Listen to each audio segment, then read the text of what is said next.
Assalamualaikum warahmatullahi wabarakatuh. Perkenalkan, nama saya Muhammad Destin Yugis dengan NIM 1106220016.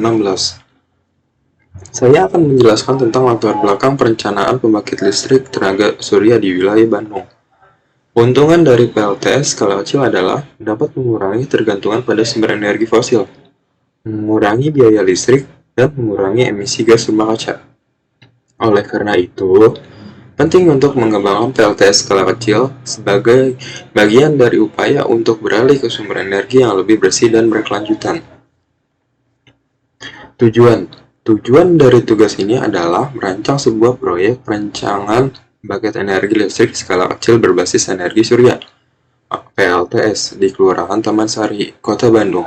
Tujuan khusus dari tugas ini mencakup 1. Mengidentifikasi potensi energi surya di Kelurahan Taman Sari. 2. Merancang desain teknis PLTS yang sesuai dengan karakteristik geografis dan demografis Kelurahan Taman Sari. 3.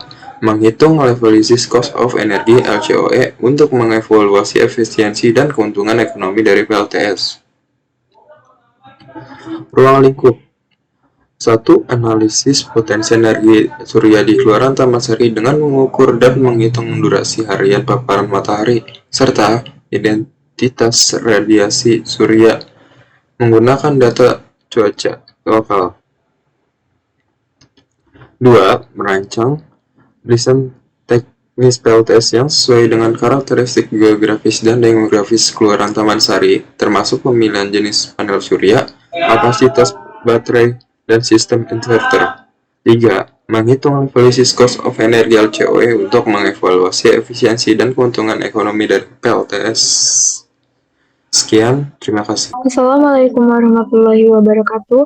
Perkenalkan, nama saya Kayla Nora Cesarani. Di sini saya ingin mempresentasikan hasil kerja saya pada slide 6 mengenai manfaat. Pada poin pertama, ada keberlanjutan lingkungan.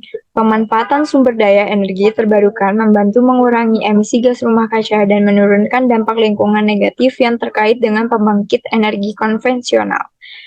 Pada poin kedua, ada kemandirian energi. Pembangkit energi tersebut dapat meningkatkan kemandirian energi suatu daerah atau komunitas, karena mereka dapat menghasilkan energi di tempat tanpa perlu mengandalkan pasokan energi dari jarak jauh. Di poin ketiga, ada dampak sosial ekonomi. Pembangkit energi tersebar dapat menciptakan peluang pekerjaan lokal, mengurangi biaya transportasi energi, dan memberdayakan komunitas untuk memiliki dan mengelola sumber daya energi mereka tersendiri. Di poin keempat, ada stabilitas energi.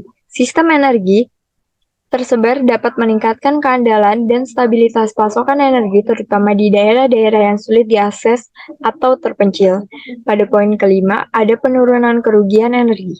Jarak yang lebih pendek antara sumber produksi dan konsumen dapat mengurangi kerugian energi yang terjadi selama distribusi energi, karena energi tidak harus dikirim dari jauh-jauh. Pada poin ke-6, ada inovasi teknologi. Pengembangan dan implementasi teknologi pembangkit energi tersebar merangsang inovasi di bidang energi, memberikan kesempatan untuk pengembangan teknologi baru dan peningkatan efisiensi.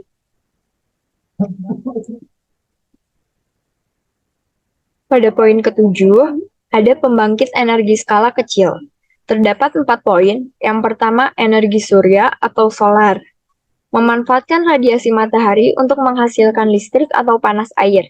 Keunggulannya ada ramah lingkungan, sumber energi yang tak terbatas, skala pembangkit bervariasi, teknologi terus berkembang, dengan penurunan biaya produksi. Tantangannya ada bergantung pada kondisi cuaca dan sinar matahari, dan biaya awal dapat menjadi hambatan. Pada poin kedua, ada energi angin. Teknologi energi angin menggunakan angin untuk menggerakkan turbin angin yang kemudian menghasilkan listrik. Keunggulannya, ada sumber energi yang terbarukan, cocok untuk wilayah berangin, skala pembangkit bervariasi. Tantangannya dibutuhkan lokasi dengan kecepatan angin yang konsisten, dan masalahnya lingkungan dan estetika di sekitar instalasi turbin. Pada poin ketiga, ada energi hidro. Teknologi hidro memanfaatkan energi air untuk menghasilkan listrik. Keunggulannya ada pasokan listrik yang stabil. Hidroenergi memiliki jejak karbon yang rendah, cocok untuk instalasi besar dan kecil. Tantangannya dapat memiliki dampak lingkungan terutama pada ekosistem sungai. Pembangunan bendungan memerlukan investasi besar juga. Di poin keempat ada energi biomasa. Teknologi biomasa menggunakan limbah organik, melibatkan konversi biokimia untuk menghasilkan energi listrik atau panas. Keunggulannya, sumber energi yang terbarukan cocok untuk wilayah berangin, skala pembangkit bervariasi juga. Tantangannya, dibutuhkan lokasi dengan kecepatan angin konsisten. Masalahnya juga, lingkungan dan estetika di sekitar turbin adalah termasuk masalahnya.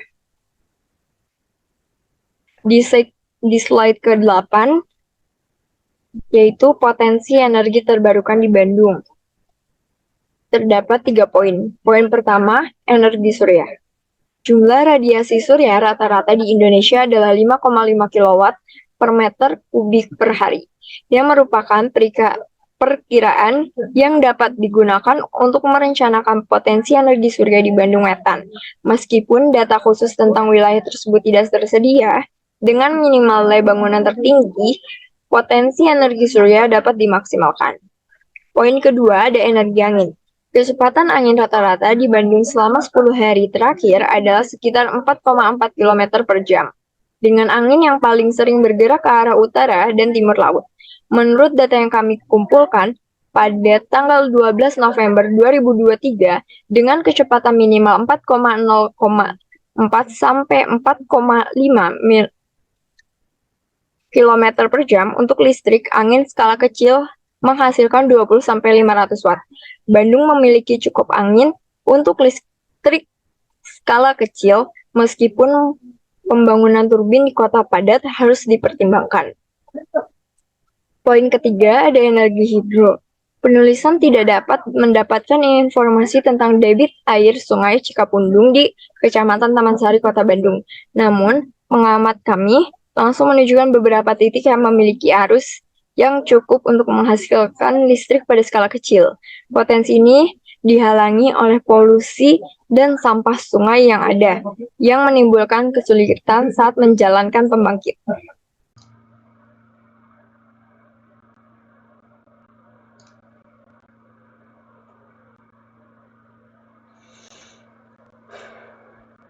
Assalamualaikum warahmatullahi wabarakatuh. Perkenalkan, nama saya Umar Afnan Rahmatullah dengan NIM 1106220004. Di sini saya akan menjelaskan slide selanjutnya, potensi energi terbarukan di Bandung. Ya, di sini energi surya, jumlah radiasi surya rata-rata di Indonesia adalah 5,5 kW jam per meter kubik per hari, yang merupakan perkiraan yang dapat digunakan untuk merencanakan potensi energi surya di Bandung Wetan. Meskipun data khusus tentang wilayah tersebut tidak tersedia, dengan minimalnya bangunan tinggi, potensi energi surya dapat dimaksimalkan. Kemudian energi angin. Kecepatan angin rata-rata di Bandung selama 10 hari terakhir adalah sekitar 4,4 km per jam. Dengan angin yang paling sering bergerak ke arah utara dan timur laut, menurut data yang dikumpulkan oleh weather.com 12 November 2023, dengan kecepatan minimal 0 sampai 4 dan 5 meter per second untuk listrik angin skala kecil. Bandung memiliki cukup angin untuk listrik skala kecil, meskipun pembangunan turbin di kota padat harus dipertimbangkan. Kemudian energi hidro. Penulis tidak dapat mendapatkan informasi tentang debit air sungai di Cikapundung di Kecamatan Taman Sari, Kota Bandung. Namun pengamatan langsung menunjukkan beberapa titik yang memiliki arus yang cukup untuk menghasilkan listrik pada skala kecil. Potensi ini dihalangi oleh polusi dan juga sampah sungai yang menimbulkan kesulitan saat menjalankan pembangkit. Di sini adalah konsep desain. Ketika cahaya matahari jatuh kepada surya, energi cahaya tersebut diserap oleh materi yang semiconductor dalam sel fotovoltaik. Kemudian ada pendapasan elektron yang menghasilkan arus listrik. Jadi ketika udah convert ke jadi listrik, nantinya akan mengalir ke solar inverter yang kemudian bisa dijadikan untuk penyimpanan sementara, yaitu di baterai, atau ke electricity board connection, atau ke AC electricity load. Ini adalah komponen utama. Yang pertama yaitu sel surya. Mereka adalah komponen paling penting panel surya yang menangkap energi dari sinar matahari. Kemudian yang kedua inverter. Inverter ini untuk mengubah arus arah DC yang dihasilkan oleh sel surya diubah ke arus bolak-balik AC. Kemudian yang ketiga yaitu mounting. Mounting ini digunakan untuk memasang PV ke dinding. Mungkin itu saja, sekian dari saya. Assalamualaikum warahmatullahi wabarakatuh. Nama saya Zidan Zulkarnain Sadat dari kelompok 7 dengan NIM 1106220054 akan melanjutkan ke slide selanjutnya. Untuk komponen utama selanjutnya ada kabel yang digunakan untuk mengubah komponen, lalu ada controller yang digunakan untuk mengatur pengisian baterai agar baterai tidak penuh atau kosong, lalu ada baterai yang digunakan untuk menyimpan energi. Selanjutnya ada layout.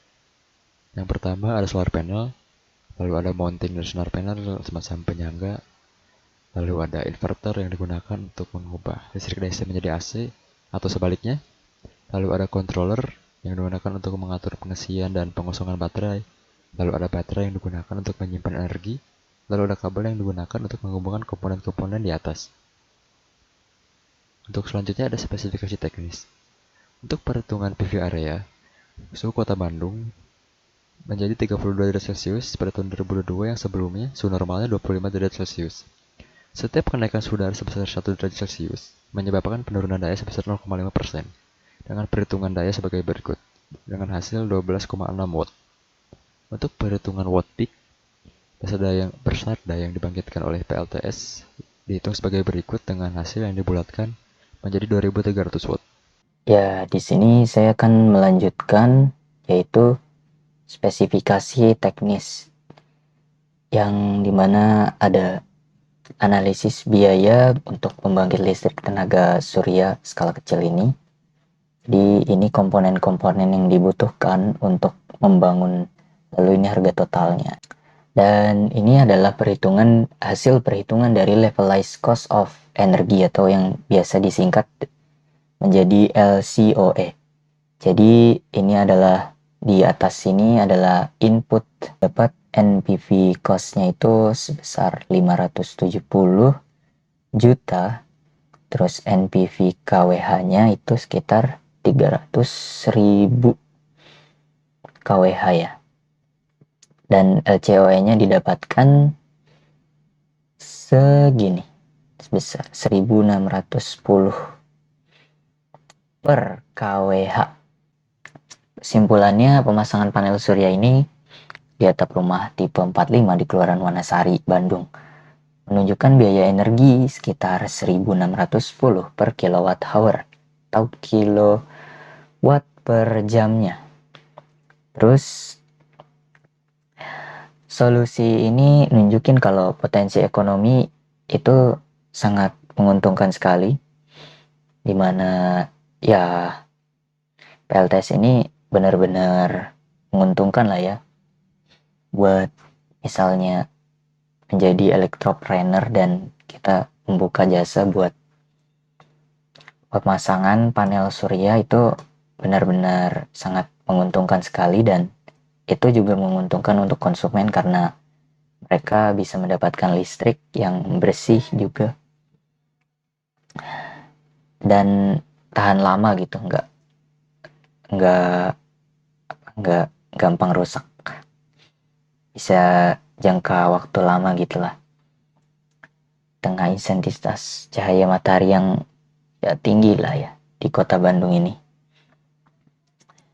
Jadi ya bisa dikatakan PLTS ini solusi yang efisien untuk memanfaatkan sumber energi terbarukan, yaitu energi matahari. Sekian dari saya, kurang lebihnya mohon maaf.